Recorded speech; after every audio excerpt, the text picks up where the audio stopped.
Dati pang ginagawa ni Trillanes yan, di ba? Oo nga eh. Dati pa niyang ginagawa yan. Hindi naman yan bago.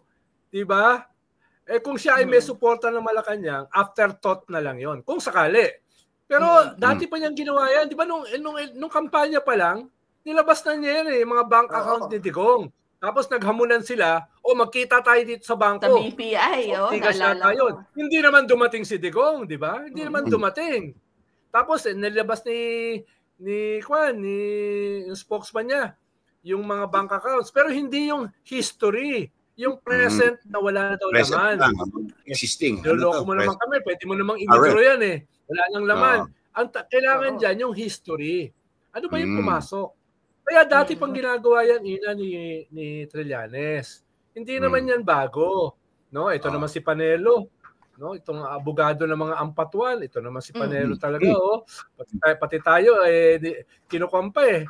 No, ganoon naman talaga yan, no? Kaya hindi yan dahil ngayon si BBM na ang presidente, sinusuportahan si Trillanes. Dati pa yan panahon pa ni Digong yan di ba?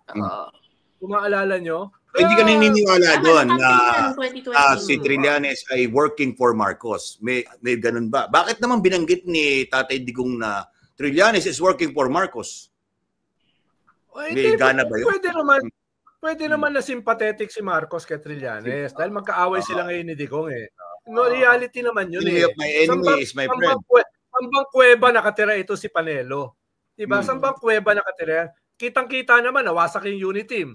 So, syempre, yung kalaban ay sympathetic. Whether susuportahan niya o hindi, ay ibang usapin naman yan. Pero wag niyong kalimutan, si Trillanes tumakbo kay Leni.